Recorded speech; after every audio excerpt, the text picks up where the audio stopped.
Good morning, ladies and gentlemen. This is the High Dragon's Breath Bow Wow, welcoming you to our first Archon's Archive.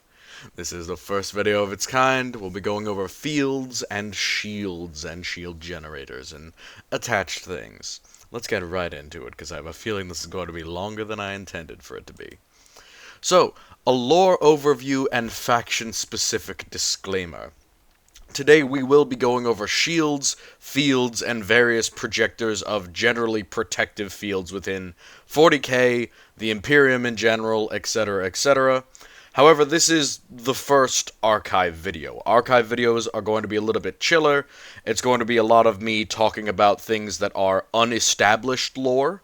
Unestablished as in we know how it should work or how it might work, but there is no canonical guarantee that we know exactly how something works. So a lot of this will have references to economics, a lot of it will have references to power systems or arcane systems that we don't necessarily know anything about, and it will also be a lot of me filling in gaps within the setting. So, if you're a big fan of that, if you like the kind of theory craftish videos where we take some concepts or ideas that have been hinted at or that have some evidence, I will be fitting them into a comprehensive lore. So that's one of the other things. Now that I've done a lot of the basic videos and you have kind of an idea of my style and my views on the 40k universe, this will be me fleshing it out for you, and I will remain consistent with these videos as far as like remaining within the same headspace or thought canon, generally. So I'll be consistent with these. They will cover a bunch of different topics. And for a lot of these, I'll be making assumptions about things like physics, power systems. The higher science level of that is pretty much mystification to most people. And even to myself, I am not a scientist, I am not a physicist, and I am not an electrician. So a lot of my things are going to be little bits of leaps of logic, but I am filling in gaps here rather than working off of established lore. So I'll be picking out a lot of examples, a lot of references. I'll often be referencing things like animations, videos. I'm more trying to give you an idea of how something works or how something might work, kind of a thought experiment, rather than telling you this is how it is. Again, this is my idea of it, so I'm not saying it baselessly. It is going to factor into things that I analyze in future, obviously, but I am also totally open to interpretation or discussion about that. And then finally, it will be a functional understanding instead of a specific breakdown. So, certain factions have certain weapons, or in this case, fields or shields, that work differently in different hands. Meaning that this will be a video or sets of videos understanding general aspects or concepts where we take an idea like void shields and we understand the basic underlying function of how they work, what limitations they have, examples of how they have weird interactions with certain things, and then if you wanted to ask about a specific faction or you had an example from a faction that may work differently, it may actually be different. It would be perfectly reasonable for you to say, well, I have an example from a book where it did this, and I would pretty much have to nod my head and say, yeah, that's possible. I mean, we're not given any contradictory canon detail, so perfectly reasonable. And I'll be coming back to this slide in a second because there's some very nice things in these art that I'd like to reference. We have an Imperator Titan here. I think it's Dies Irae, but I'm not entirely sure because there's quite a few Titans that bear the Eye of Horus, or at least two that I know of. And then we have a Warhound in comparison to a Knight, and oh my god, Chaos Titans and Knights are some of the most beautiful, especially Chaos Warhounds. I have a soft spot for Warhounds, because they're one of the, like, they're one of the smallest Titans, so they're the ones that get kind of the most play as far as fighting against other units. And I also find them just outright adorable. I like the snout and the dog-like face, it makes me want to pet them, and I also made one from scratch as the last model that I ever made for tabletop. It was a very, very large Warhound Titan that I modeled off of a whole bunch of scrap pieces from my collection. So, Moving on from fun bits, let's get to the first field. We got Void Shields. So these are kind of ubiquitous in the 41st millennium, and they relate to a lot of different concepts that I'll be talking about. One of the main ones is naval combat and orbital bombardment, but they also apply to Titans. And because I'm going into Titans and Night videos next, this will matter when we get to that point as well.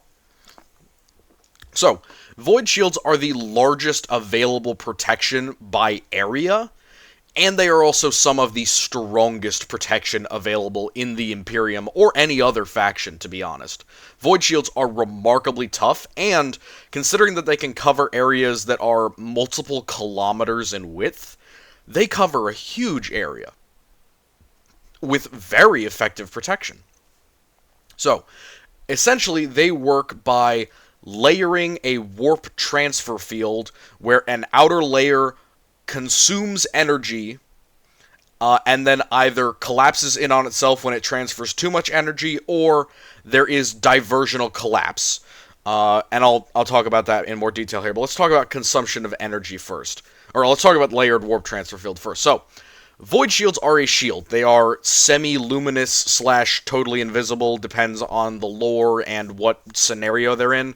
For example, if they are in atmosphere, they tend to be visible, especially ones that are very thick. They tend to be either blue or green on occasion, and some of them are gold. It doesn't seem to matter all that much.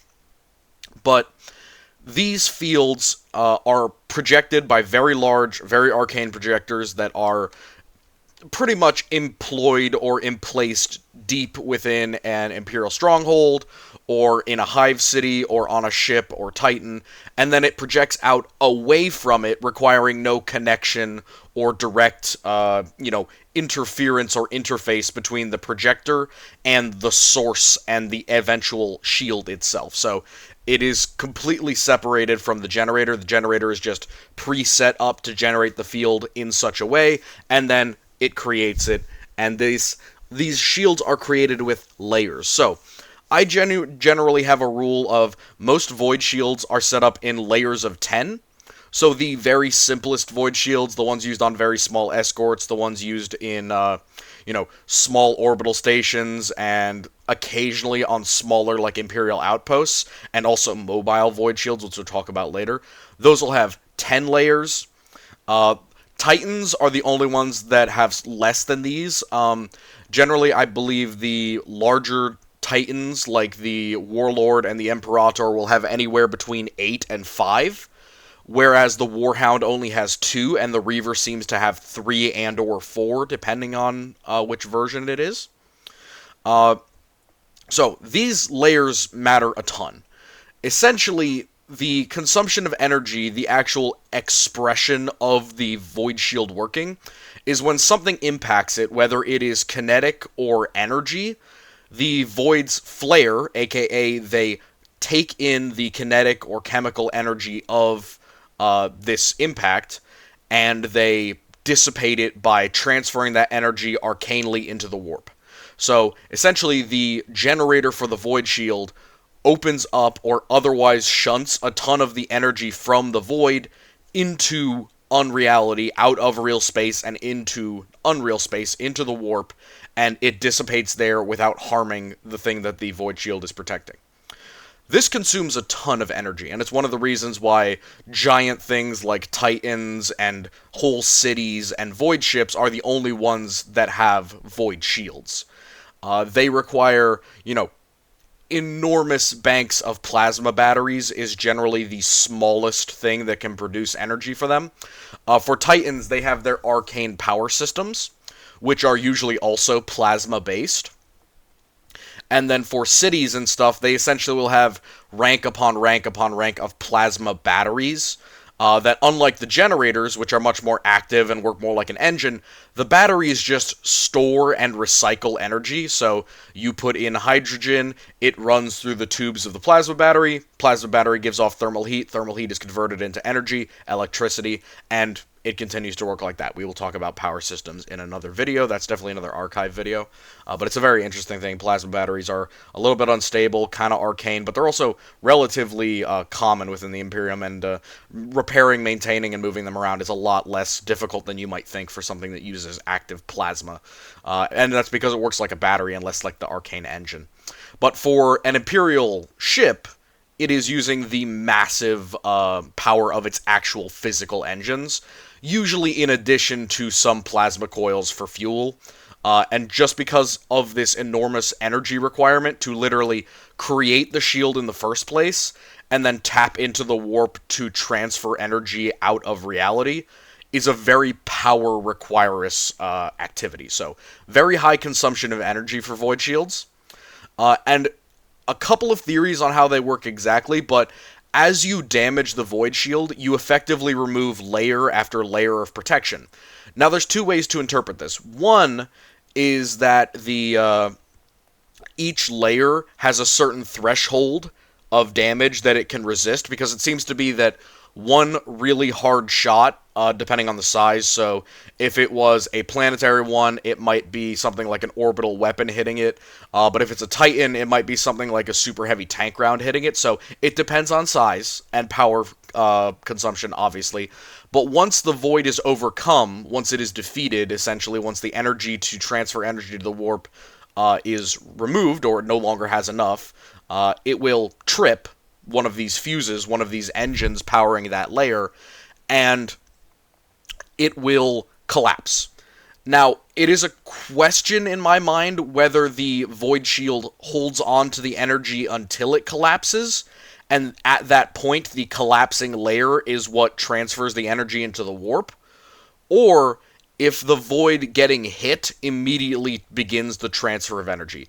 I think you could have it either way, and it doesn't functionally matter all that much. It would only matter in such a way that if you had a pistol and you fired at a void shield for like 30 hours, you could theoretically get through one layer if it wasn't being transferred actively all the time. So, really weird edge case there, but it's something that I've actually had to take consideration of because of the Siege of Vrax. Because on the Siege of Vrax, and this is actually really important for how void shields matter, so I'm sorry if I'm droning on, but like this is actually important for how these work.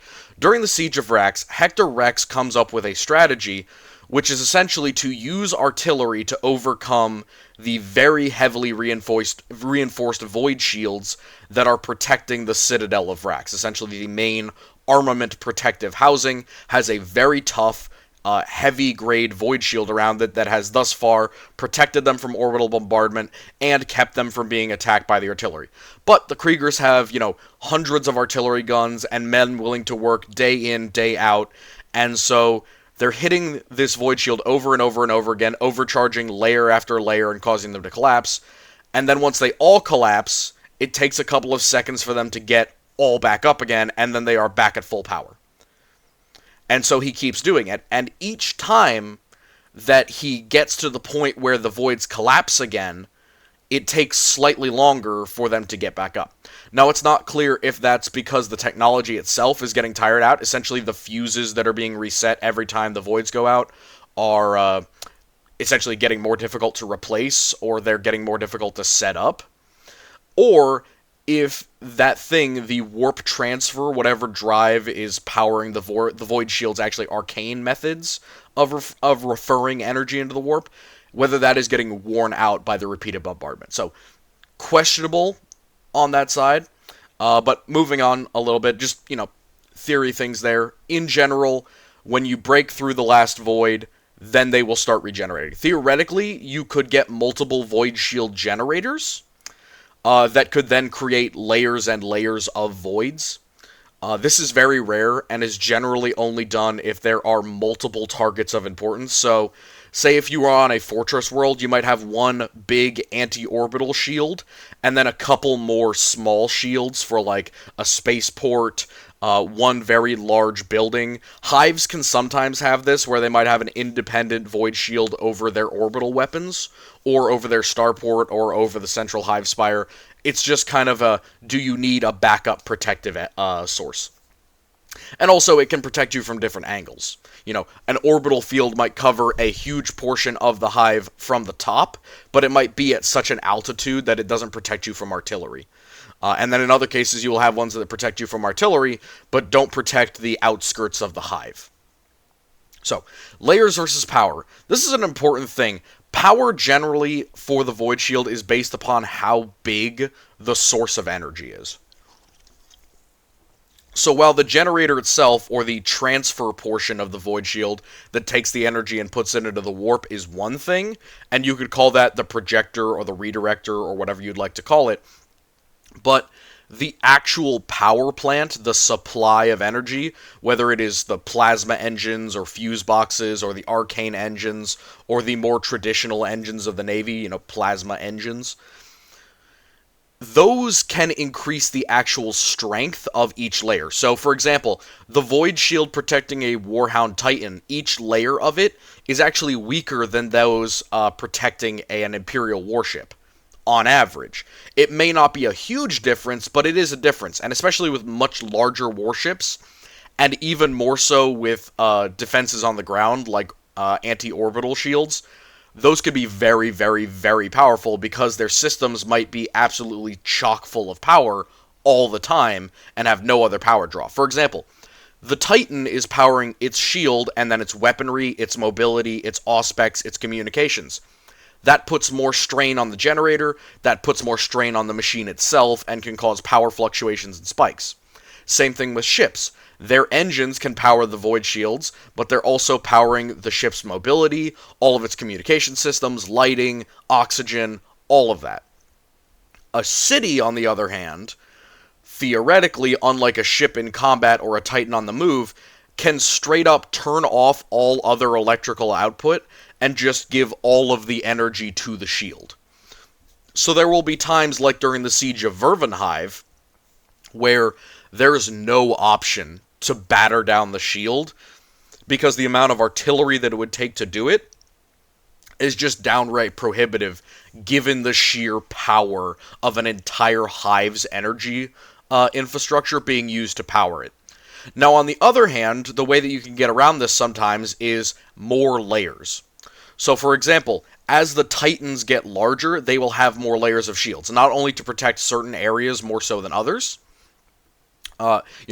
Their shields are usually either overlapping or domed like these ones, but sometimes they will have ones that protect certain areas, like crew compartments or the actual central torso. They might get smaller, depending on the design. I would say that might even depend on the individual Titan, because you can modulate Void Shields a little bit, both increasing their power output, changing slightly how they're shaped on occasion, but we'll also talk about frequency and spin cycles when we get to the end of this.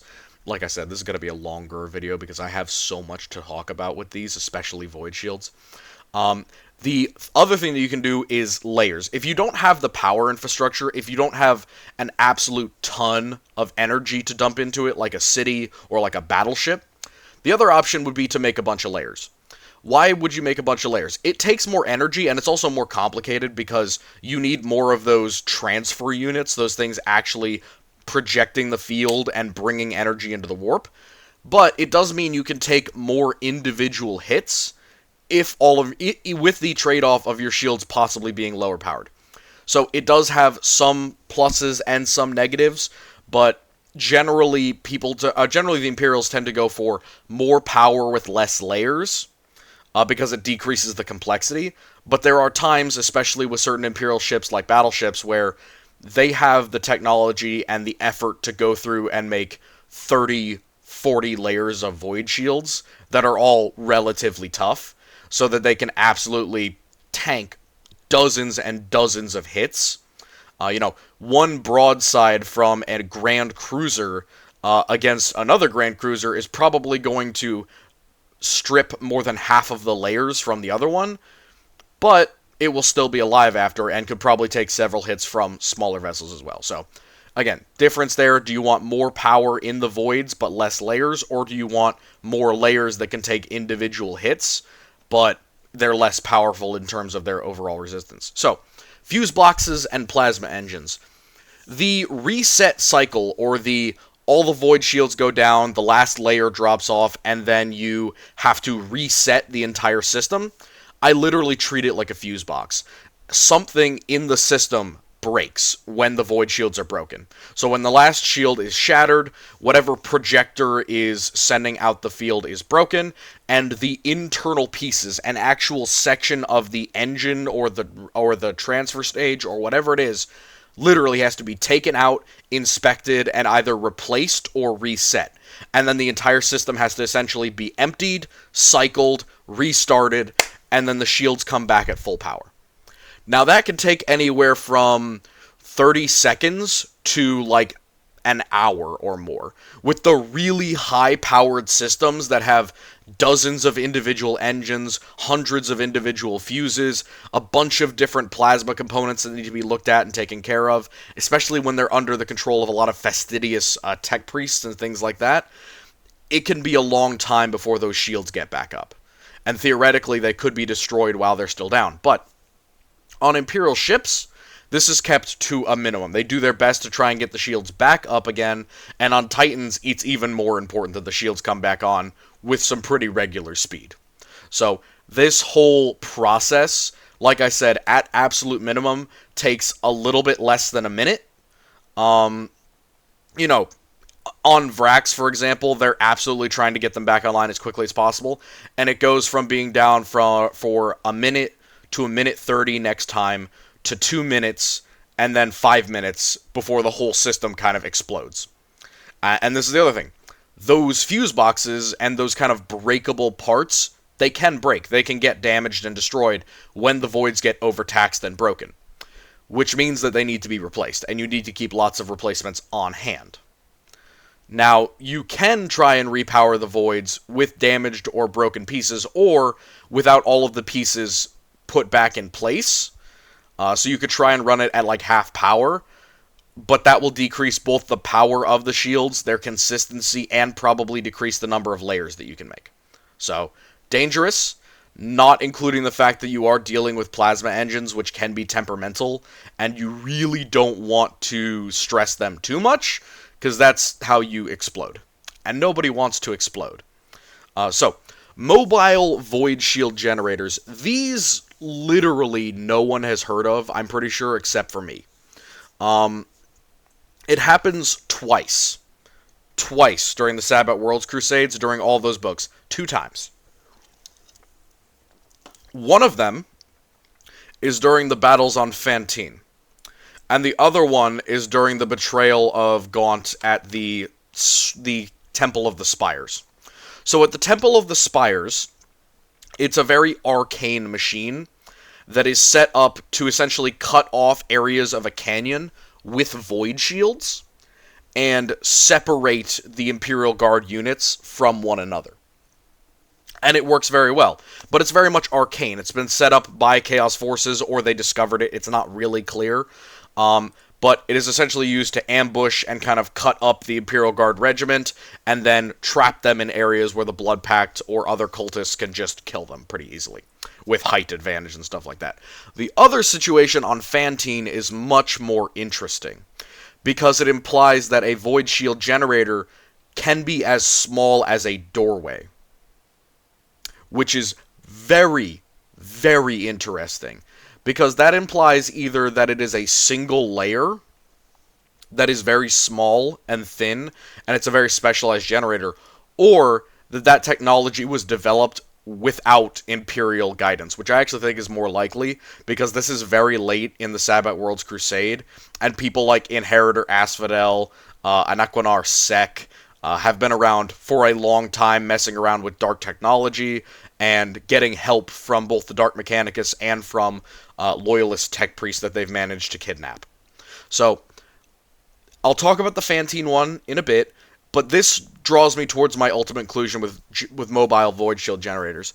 There were references to Void Shield generators that would be used to protect members of Imperial staff on a world that was currently in combat. So, for example, when a Lord General or a War Master or something dropped down onto a battlefield, to lead from the front or to set up his encampment, If there wasn't a place with a void shield available, they would occasionally have very large, very heavy void shield generators basically set up in the middle of camp, deployed from a warship to then be used on the ground.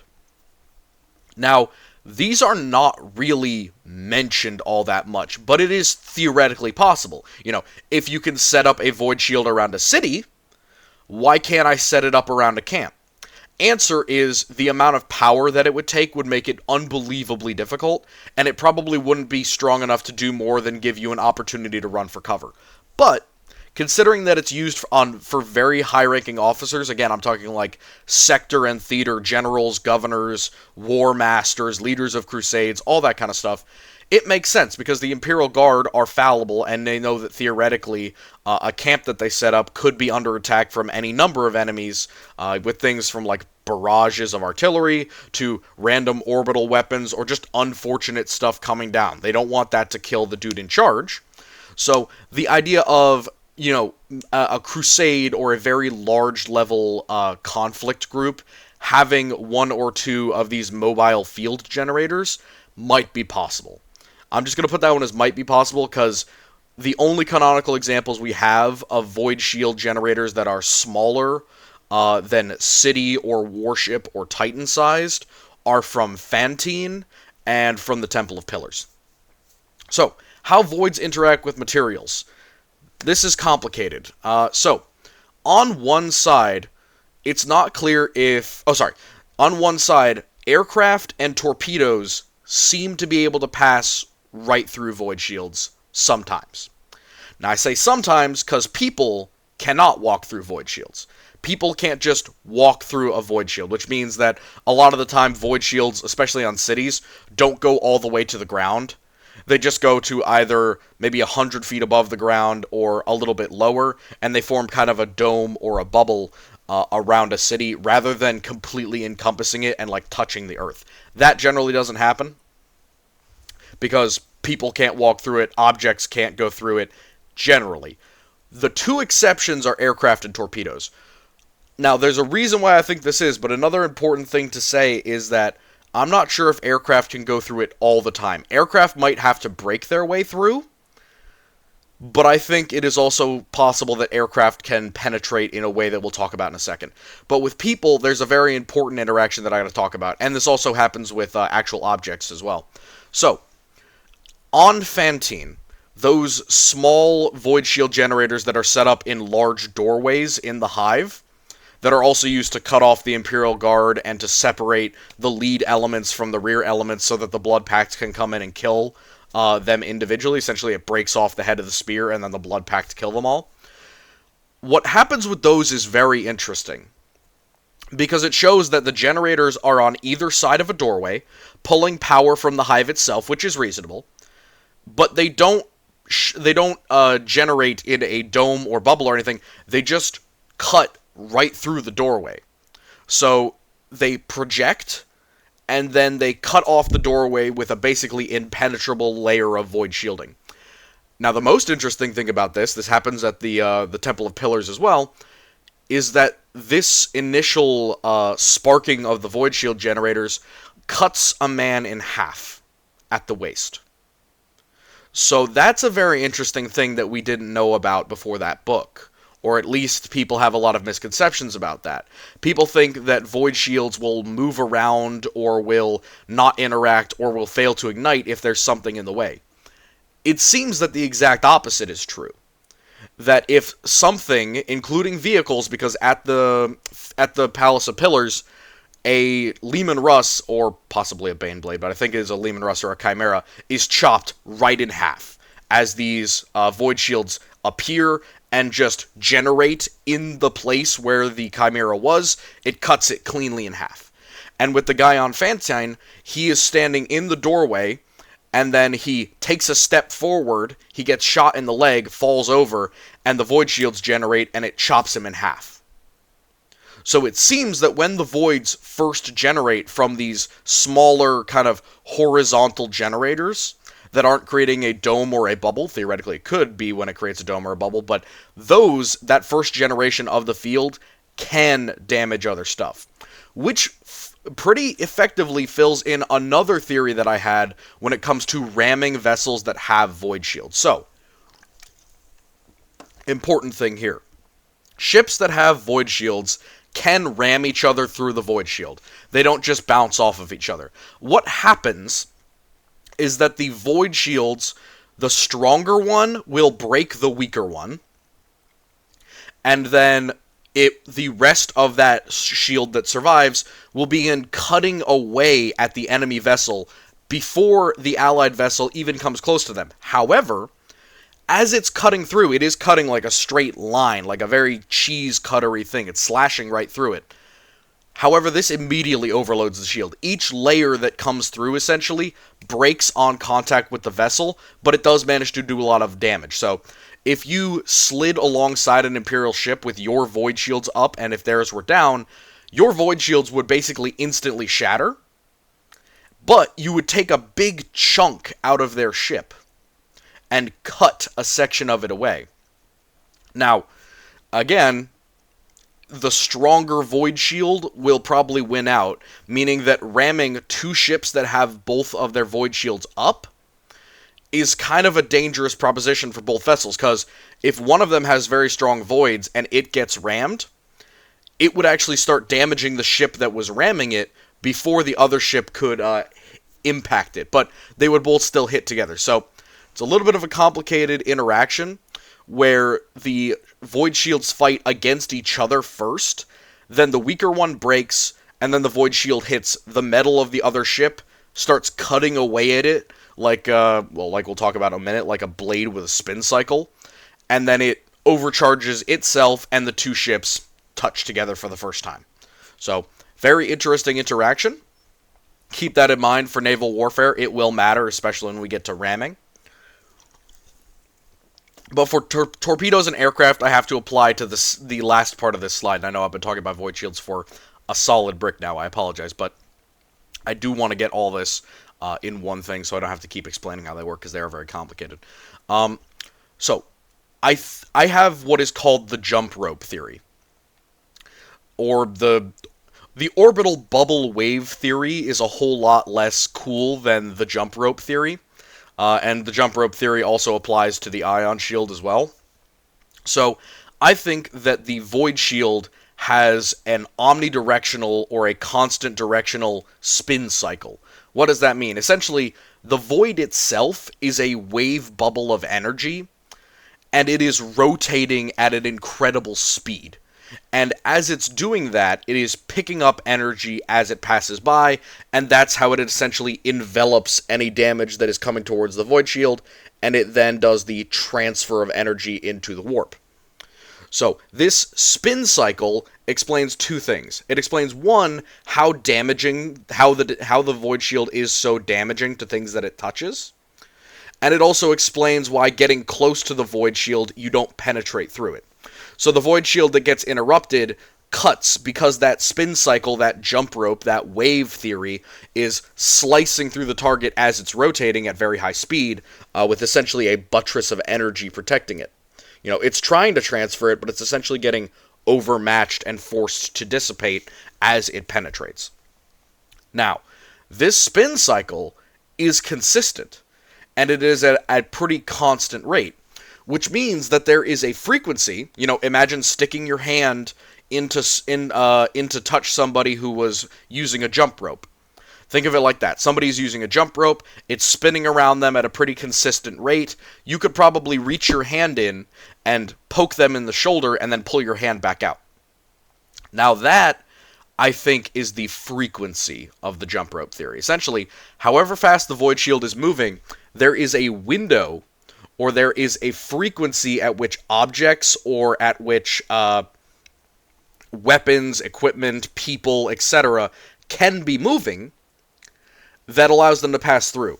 Now, I don't think that it's about speed. I think that going fast through this causes the void shield to react more violently, and that's why things like macro cannon shells or lances do not penetrate, because even though they're going fast, even though the photons or the bullets are going fast, the speed doesn't seem to allow them egress. Aircraft, on the other hand, and torpedoes have the option of going slow, but not as slow as a human being, because human beings can't pass through void shields. They can't do it.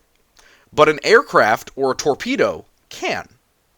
Because if a torpedo couldn't pass through void shields, it would simply get exploded on the front of the voids, which it doesn't do. We know that it will penetrate void shields. And with aircraft, it seems pretty obvious that things like allied aircraft can penetrate the void shields of their own ships without getting destroyed. So what I think is that there is a Goldilocks speed at which no weapon would realistically work unless it was something passive like a torpedo, or there is a certain size through which the void shield will essentially not penetrate. So my theory is that aircraft and torpedoes, and probably other things traveling at a certain speed, in line with the frequency of the void shield's spin cycles, is what allows them to get inside of them, and outside of them. That's the other thing. It does seem that void shields are more permeable from the rear, as in weapons might be able to fire out of a void shield. But another good point that I have is I believe that firing a weapon inside of a void shield, it would be a very simplistic thing, since the ship, of course, knows the frequency of its voids. It would be a very easy thing to set up basically a solenoid. So if you don't know what a solenoid is, or a timer, back in World War I, aircraft didn't have the ability to fire directly in front of them because they would constantly shoot off their own propellers, because firing a machine gun at the correct rate to not hit the propeller directly in front of you was very difficult. And they tried to find ways around this. What they finally figured out is that you can attach an electrical little doodad called a solenoid to your machine guns, so that it makes your machine guns only able to fire when the blades are not in front of them. Which means that essentially there is this trip, or a power trip, or a mechanical switch that goes off while you're pulling the trigger of the weapon that only allows it to fire when the blades are not in front. I think it would be pretty easy for Imperial ships to know, essentially have a solenoid hooked up between the void shields and the weapons on their ship. So you might be mashing the trigger in the control room, but, a half a millisecond later than you thought, the guns go off because the ship knows, or the internals of the weapons know, that the void shield is coming and it's going to get in the way of the weapon. So somewhere in between those two theories, I think, is the most consistent answer to how these work, because there's a lot of inconsistencies. We see them cut people in half, we see aircraft fly right through them, we see torpedoes go right through them, and yet bullets and orbital weapons and missiles don't go through them.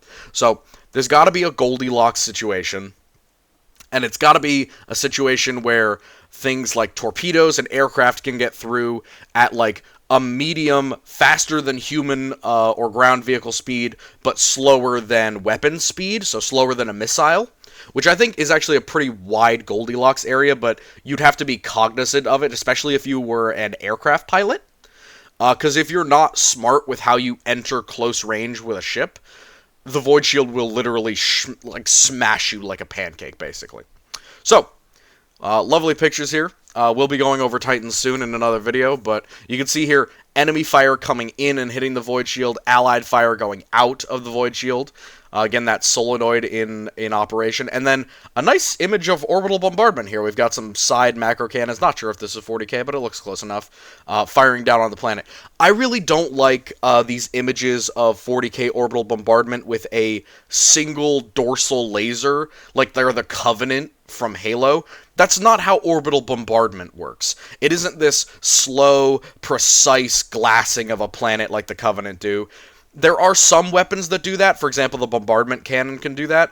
But most 40K vessels have weapons mounted on the side. They should be tilted like this and going at slow orbit, essentially dumping ordnance onto the planet.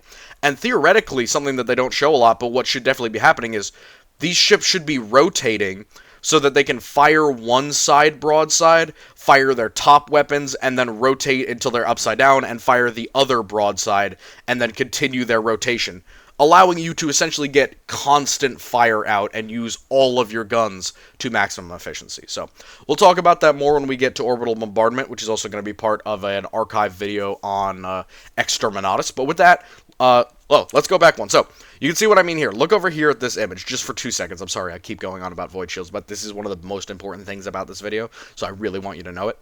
Look at the Titan shields here. You can see the outer layers are taking all the damage for now, but look at each impact, especially this one.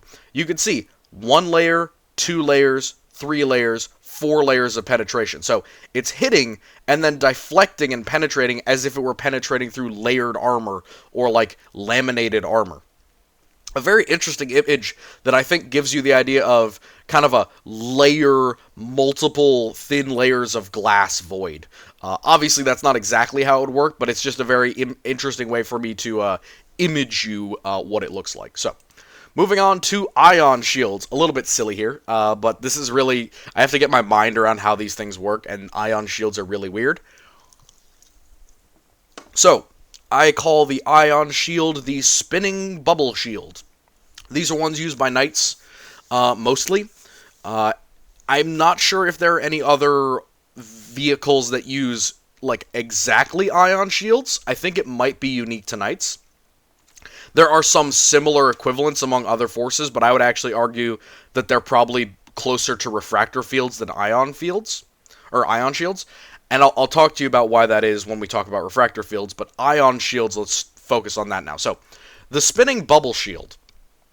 I use these 2 images to equate it, because again, we have that jump rope theory, where there is a wave of energy, except in this case, it's not a bubble wave. It isn't going across the field and then repeating itself. It is going around in a circle. So think if you were to take a large staff and you were to spin around in a circle really, really quickly. Or if you've ever seen those rides on the playground, kind of like a merry-go-round, but you have to spin it physically. If you were to try and jump onto that thing while it was going, it would hit you really hard and throw you off, essentially. So, if it was spinning super, super fast, and you tried to go directly at it, it would smack you to the side. That seems to be the thing with ion shields. So, with void shields, they seem to do a lot of absorbing. With ion shields, they tend to do a lot of pushing, deflecting, shoving, and then occasionally they will absorb. But we'll talk about that in a second. So, is it rotation or is it a spinning stream? So this is not clear, and that's one of the reasons I put like the water image here, kind of this sprinkler head creating a clear bubble of water. So, I think it's a little bit of both. I think that the entire shield itself is rotating on an axis. Essentially, there is a single blade of energy passing around this bubble at very high speed. And the entire field can rotate on an axis, essentially to keep one area from suffering too much damage overall. Limitations in size and shape. So, void shields can overlap if they're being projected from the same projector. So we talked about the ones with Titans, right? That can be in different areas protecting certain stuff. And theoretically, things like hives could do it as well. Not so with ion shields. And if void shields project into each other, like with ships, they will break one another. They do not work well together unless they're going at the same frequency. Another bit of evidence for, frequency being the thing with void shields. But with ion shields, because the whole thing is rotating, in addition to that single blade of energy, there can be no overlap. And they take a ton of energy and also a lot of space. So there are a lot of limits with the ion fields in what size and shape they can be. By the way, lots of things I noticed, especially the Tau, like to call their refractor fields ion shields. Those are not the same thing. Do not conflate Tau ion shielding with Knight ion shielding. It's very different. The Tau absolutely work more like a refractor field. So, do not get those confused. Ion shields are their own thing, and Knights are the best possible example as a reference. So, they can't be used on very small things. They definitely aren't things that could be used individually. As far as I know, there might be some odd example, but in general, no. And there are very few / no personal ion shields. So, directed energy... Oh, by the way, one more thing. If 2 ion shields clash with each other, it's not clear how they interact. I'm not sure that there's any canonical example of that ever happening, But my theory is that they would react similar to void shields, except instead of cutting or breaking into or slicing into any objects, they would just dissipate. One of the other things with ion shields is it seems to be a lot more flexible than void shields. Void shields are like a glass wall. Ion shields can flex and move and kind of squish in on themselves a lot more, because it is both a bubble of energy and the rotating blade, rather than layers and layers of hard arcane transfer energy to get stuff into the warp like a void shield. So, directed energy versus kinetic impacts and the golden angle theory. So, directed energy against ion shields, that's going to be hitting the stream. That's going to be hitting this bubble of energy. And ion shields are weaker than void shields because they are only one layer, and they're also on much smaller chassis, so they have less power. But there's kind of a complicated thing going on here. The bubble is strong. It can block a lot of energy threats, and it can absorb or blunten the impact of energy weapons. So it's hard. Like with the Void Shield, directed energy has less effectiveness than kinetic impact, because kinetic impact, of course, has more actual energy than most energy weapons. You know, it is multiple forms of energy that has to be transferred into a movable transfer form and then put into the warp, instead of just straight up laser energy. So it is more complicated, a little bit harder, but the ion shield has a bit of a weakness against kinetic impact that we'll talk about. So the bubble takes care of directed energy. The blade has nothing to do with that. So the bubble takes care of that, which means that if a las cannon shoots at an ion shield, it will disperse upon the shield, much like it would across a void shield, and it would just take energy out of the ion shield, and it would weaken that area. You know, it would weaken the shield overall, and then theoretically a knight would be able to rotate the shield around in order to re-energize it just a little bit, or make the damage slightly less. But the really big thing is with kinetic impacts and what I call golden angle shots. So, kinetic impacts, these are the ones that get hit by that rotating blade. Essentially, again, the jump rope theory coming into play here. This is the situation where a shell or an object, bullet, machine gun round, autocannon round, whatever it may be, is getting slapped aside or smashed or detonated or run into by this blade of energy that is spinning around this relatively squishy bubble. And the goal of that is to either break or blunt the impact so that the bubble has an easier time deflecting it, but it also means that because the ion shield can squish, the rotation of this blade can actually push kinetic shells that don't get a direct impact. So say you had a cannon round, it can push them aside. So say you had a cannon round, 120mm Lehman Russ round, and you shot at a knight, and you were just a little bit left. The blade of energy would push the shell, because it is traveling at such speeds, it would push the shell further to that side. It would push it further left, essentially, and the ion shield, the bubble, would condense and then push it back outwards. So you would literally seem to ricochet off of air. And the same thing can apply with a lot of kinetic weapons and some energy weapons on occasion. But generally, that blade rotating pushes things out of the way so that the ion shield can more effectively, literally, bounce or push it off of the intended target. Now here's where I get to golden angles, and this is a very important one. Kinetic weapons do have a slightly better chance of penetrating the shield if you are very, very accurate.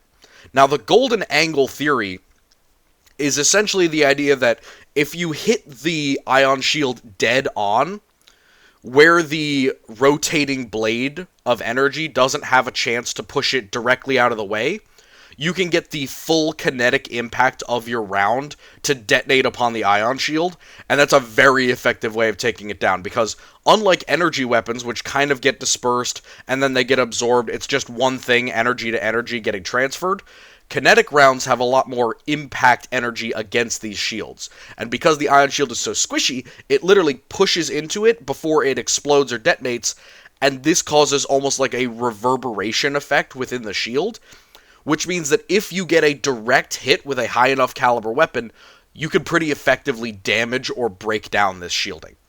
Now, I'm not talking about something like a Baneblade caliber gun, so my theory is that anything super heavy in caliber would literally just rip right through the ion shield as if it weren't even there, where a void shield would save your life. Sorry, we'll talk about that in a second, but yeah. So the theory is directed energy is protected by the bubble, and it changes it directly energy to energy. It absorbs it or otherwise neutralizes it, and it continues on its day. Kinetic impacts are shoved out of the way, and then they bounce off of the shield, or they detonate on it and, again, transfer energy, unless you get a very precise shot where you manage to avoid the rotating blade, effectively by hitting at high velocity dead on to the shield. So it has to be a very lucky shot to do this, but it is very possible, especially if you're firing with a lot of guns. So if you fire from all angles at the knight at once or very close to one another, there's a high chance that you'll get a golden angle shot. But a golden angle shot doesn't guarantee that the knight is, going to go down. This essentially is just to damage or weaken the ion shield to the point where it will either break down and need reset, or it will weaken and then it will take more damage from continued attrition and be, again, damaged. It'll go offline. It'll need to be reset. Unlike void shields, ion shields don't have layers. They just have the bubble and the rotating blade. So they are much more vulnerable to things like continued small arms fire for hours and hours, or to very concentrated small arms fire for a shortened period of time. So, I don't know, a regiment's worth of guardsmen just absolutely unleashing onto a knight would probably be able to knock out its ion shield if they had enough like medium support weapons, lots of heavy bolters, maybe a las cannon or two, plasma weapons, all stuff like that. In infantry hands, can theoretically put down the ion shield, where they would have a lot less of an easy time against a void shield. Again, why Titans are so much more difficult to kill than Knights. Knights' shields aren't as powerful. So, the superiority of voids and the weaknesses was when compared with them. So, again, we've talked about how kinetic impacts, it can divert those really easily. Energy impacts, a little bit less easily, but more consistently. And then the theoretical bad thing is if the enemy gets a golden angle. None of that shit applies to void shields. Void shields are very consistent. They will stop even incredibly powerful things. So, Baneblade cannons, orbital artillery, just super heavy weapons. It will at least stop the first one, and the voids, the layers of the voids will collapse in so much that they need to transfer all the energy into the warp, which means that unlike the ion shield, which can catastrophically fail from a lot of different things, void shields will take very, very strong hits, and a layer will get removed, and then it will continue operation. Ion shields, on the other hand, much more all or nothing, and there is a reset gap with ion shields, much like there is with void shields. It's a lot less manual, so it's not like somebody running around putting fuse boxes back in. It's more like the knight realizes, oh crap, I'm without a shield, and there will be an automatic system that will reset it for them. Now, this reset does take some time, and of course, like anything, it takes energy. And ion shields do take a solid amount of energy, but a knight is a much smaller chassis than a titan, and produces, I would say, somewhere around an eighth of the actual power. It has the same draws as a titan, as in having to move itself and operate its weaponry, so that reset gap can change in how long it takes to get back. But, yeah, ion shields are super interesting. I like the whole bubble and blade idea, and it also makes sense to me that they would have both really good effect against kinetic weapons, and then really bad weaknesses against some of them, depending on the situation, and then directed energy, they're kind of all around are good against. So you can see they have some pluses on void shields. They can be put on smaller vehicles. They're a lot more mobile. You don't run into them like a glass wall. Theoretically, things can go in and out of them if they're going slow enough, or if the knight kind of lunges outward, he could theoretically put his blade out through it, or, stab a gun out through it or something. But on the other hand, they have a lot more weaknesses, they have more downsides, and they still have the gap and no layers as like a backup. So yeah, a lot of things that we could talk about here. There's some really complicated stuff on the knight lore, and I know that some people disagree with me, especially when it comes to how the operation system works and any weaknesses, but from what I've seen with the knights and their performance, this seems to be the best analysis I can give you at the moment. So let's move on to the both most complicated and most common form of refractor field. So, all the ones that we've talked about so far, ion shields are probably the rarest. Void shields are everywhere. Like I said, they're on basically every Imperial world, and almost every Imperial ship has one. There are very few that don't. Refractor fields are some of the most common individual protective fields in the Imperium.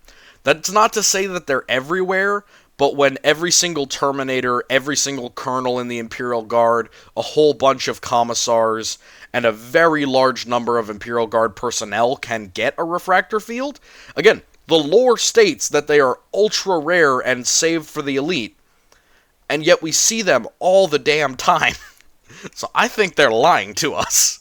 I really think they do, because we know that they can make refractor fields of different grades and quality levels, and we'll talk about that later. But the refractor field is a solid state shield. That's how I refer to it. So a solid state shield it has two different types. So there's the high grade refractor fields, or the conversion fields, depending on how you want to talk about it. The solid state fields are up all the time, and they are effectively acting as a little dome or bubble of energy through which things can pass, but they protect you from things like energy, lasers, bullets, all that kind of stuff. Ranged weapons, and theoretically from energy sources that are trying to come at you. It's not very clear how melee works around a refractor field. It may protect you from some things, it probably won't protect you from everything. So, the solid state shields are the much better ones. They take way more power, and they are essentially creating what they have here in Darktide, a health bar or an energy bar protecting you from any damage. It's a globe of protection. And then the other kind are the low-grade refractor fields. Probably definitely more common, the ones that we see most often, and included in these are the Crux Terminatus or the Terminator refractor fields. So, these are flickering or globe shields, or sphere shields is another way to look at them. These ones come and go depending on, essentially, threat level. So, big thing with Terminators, and you can see it here, there are either missiles, grenades, rockets, or more likely bolter fire getting shot at these Terminators. And you can see these are just one slide apart, and these are different guys, but I will use them to explain what I mean. The refractor field, the Crux Terminatus in his armor, is flaring. It's not a solid state shield like this guy's. It's not creating a dome of energy of any color. It is an invisible flare of this shield protection, this globe of energy that breaks the impact of the weapon and then disappears. Because you can see his buddy here, who had already gotten hit a couple of times, he then has his field not activate, and a round hits him right in the face. And you can see he stumbles, and he goes back. So, the refractor field can protect you from a lot of stuff. It acts like just a solid protective barrier, but the flickering ones, the kind of globe shields, will appear and then disappear, and they can overpower or take time to reset, whereas the solid state shields are much more complicated, more expensive, harder to manufacture, but they give you very consistent, very effective protection from basically anything ranged. So, conversion and variant fields. There are a near infinite number of refractor or refractor adjacent shields. But as long as you go by those two definitions, the solid state shield or the flickering shield, those can both be refractor fields. All the things that tie them together are the solid state shields create a solid bubble of energy around a target. It protects them from most things, including very high powered things, at least once. It can bounce them almost like a globe of glass that's been shot with a squirt gun, but it can collapse and break and takes time to reset.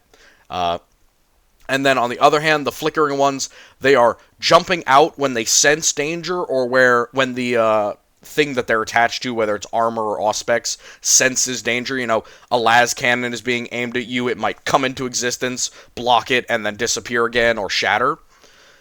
But all of these can be grouped into these areas. So conversion fields, inversion fields, all that stuff is just variants on the refractor field. Now again, some of them may work differently, but if you apply them to those two things, solid state or flickering, you'll generally come up with the same thing. And that includes variants from other factions as well, especially the Tau. They have a whole bunch of these. I would put a vast majority of them as flicker fields, and a very small number as solid state fields. So, issues with power. The refractor field feeds a lot of energy. It takes a ton of power to use.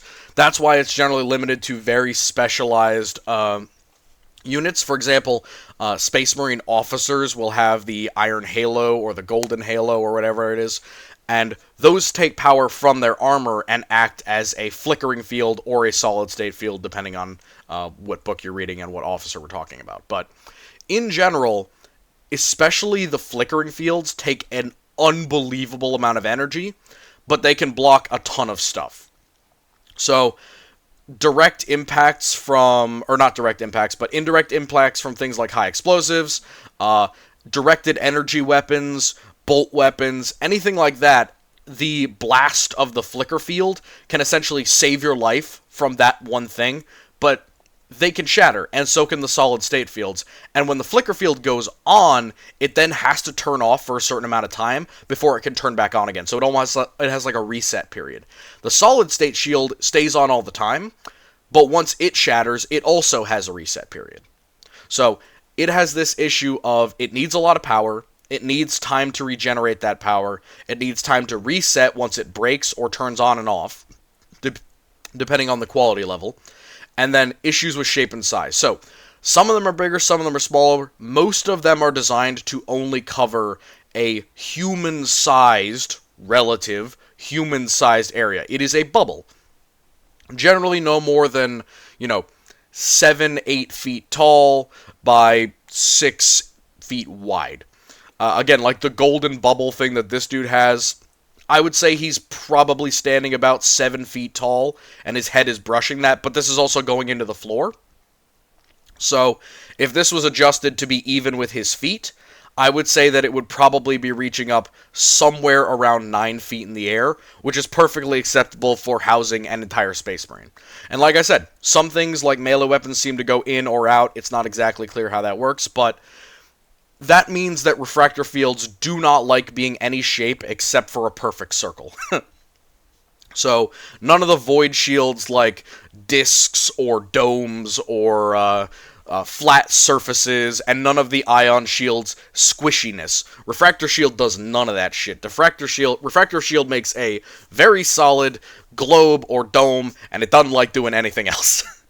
It doesn't like being messed with whatsoever, especially because it's very small, very arcane technology.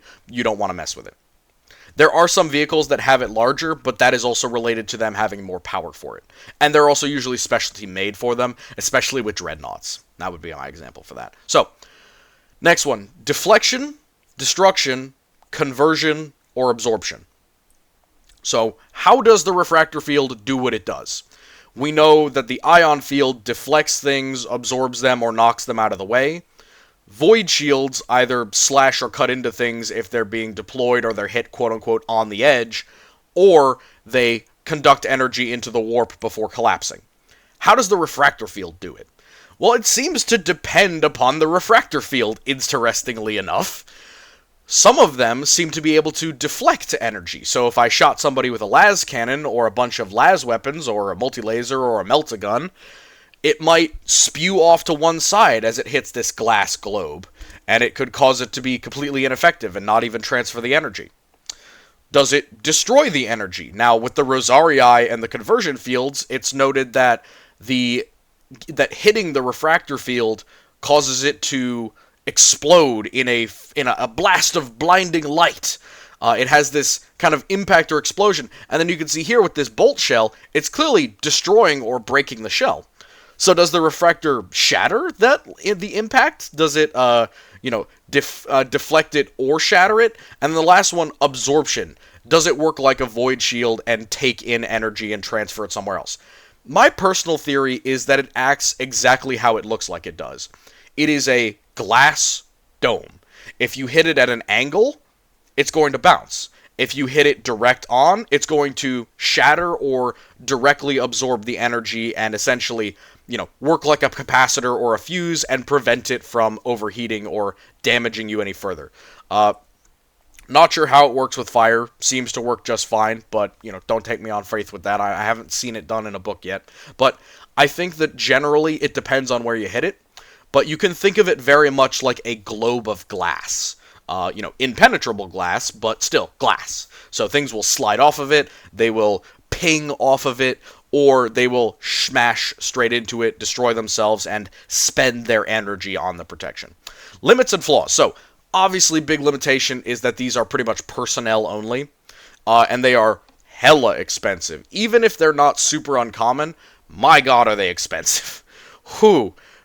Forges charge a premium for this level of protection. That's why generals, colonels, high-level ecclesiarchs are pretty much the only ones who get their hands on a ton of these to give out amongst their folks.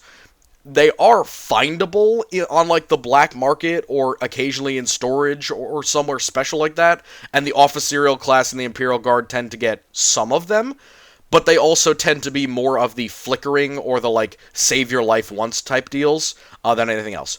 Speaking of that, flaws as well is the refractory period or the reload or reset period. I'm sorry that I said that word. Apologies. The recharge period for the refractor field to come back on after it's been broken, shattered, or in the case of the flickering globe, it's flickered on and then flickered back off again, is not a short time when you're in active combat. 30 seconds isn't a ton of time when you're in void combat. 30 seconds would be very, very low for a void ship, but 30 seconds is a very low amount of time, or like 10 minutes or a minute is very short on void combat or in hive combat, but in blow-to-blow melee combat with an enemy, 30 seconds might be too long.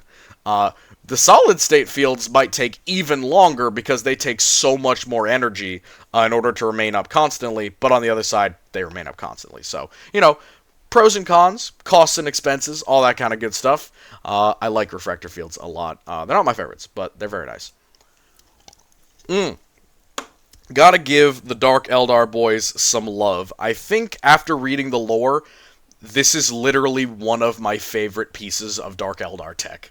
This is just a spooky Eldar or Dark Eldar magic thing just for the heck of being spooky, and I love it. So, the flicker field and the shadow field. I'm not exactly sure how the flicker fields work, but I know how the shadow fields work. So, it is spooky Eldar magic. It produces a black field, kind of a dust or a shadow field. Literally a shadow. Oh my god. Yes, it is a field of shadow or smoke or blackness into which the Dark Eldar covers himself like a mini walking smoke bomb that goes along with him. So on the one hand, this protects him in the way that it is stealthy. It keeps him from being easily observed. If he's fighting with this field active, all you would see is a column of angry smoke with a sword running at you and about to murder you. On the other hand, it's described as a soft refractor field, meaning that it actually does provide him some decent protection. So, what does the diffuse or the soft refractor field mean?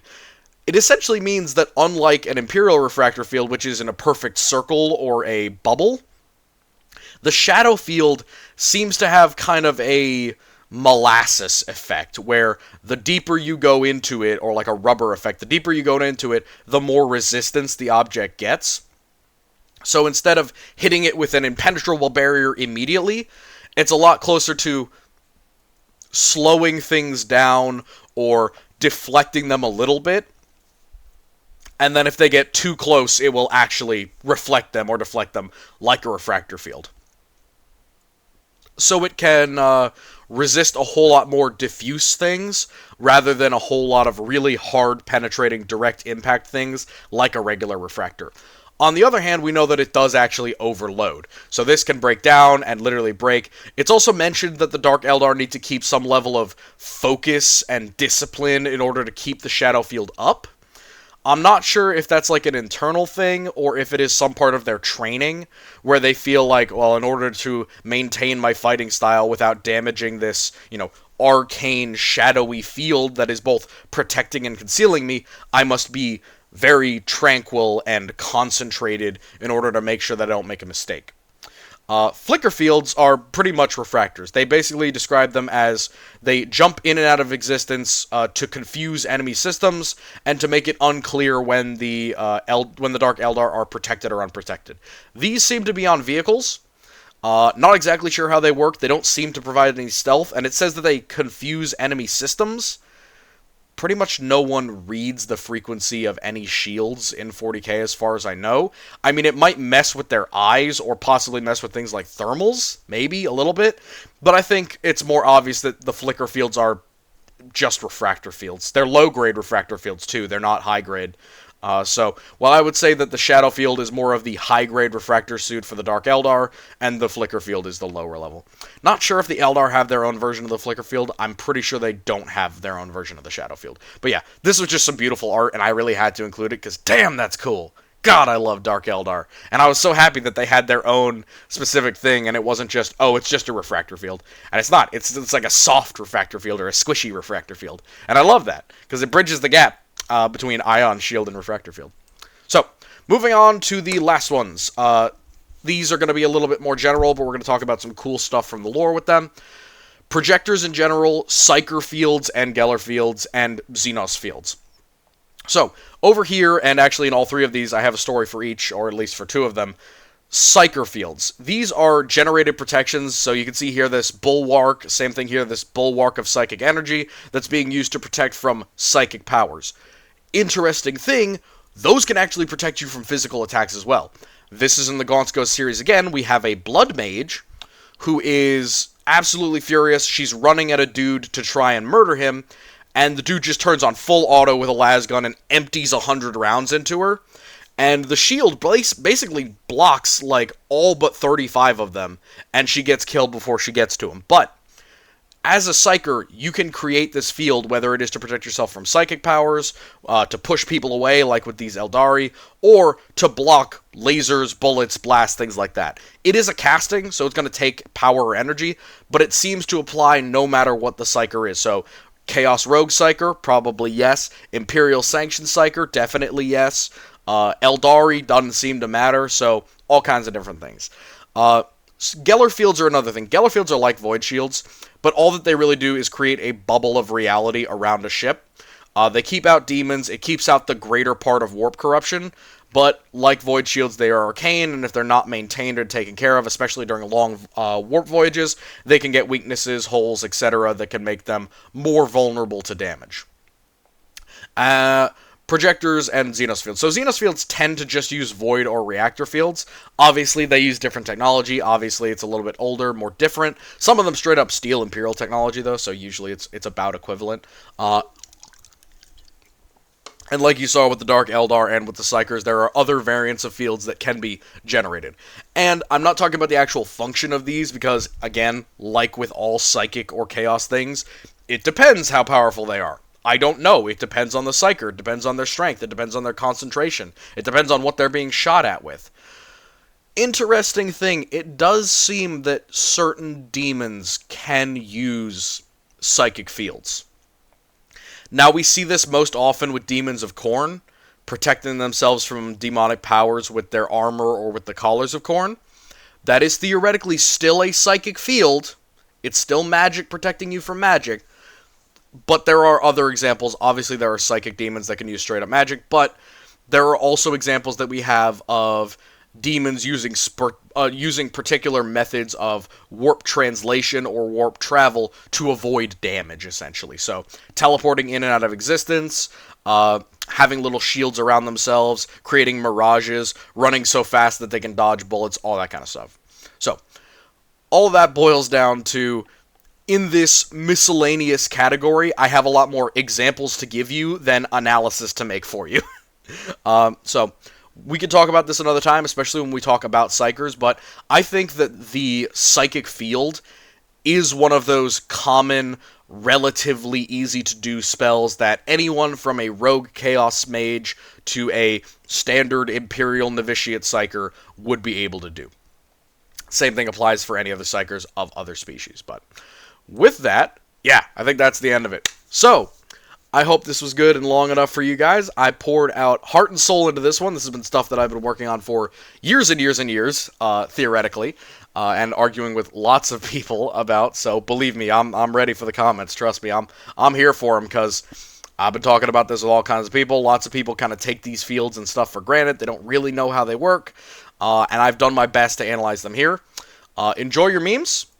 The upcoming videos, we have a Knight Armory video and a Titan Armies video. before we get into the cycle. I'm hoping to get into the cycle before I have to go back and get busy with my schooling. But once that is going on, I'm going to be keeping the cycle consistent. Probably going to try and do 2 streams a week and 2 videos minimum a week. So hopefully I will have 4 or 5 pieces of content ready for you guys every single week on the dot, and I will begin scheduling days for streams. Probably going to be on the weekend. So I was thinking maybe Saturdays and Sundays, maybe Fridays, Saturdays, or Sundays, I will be able to have a stream for you guys, and then I will be able to make videos during the week, or I will do a double upload, or I might do 3 uploads if I can't do a stream. So that's going to be the future.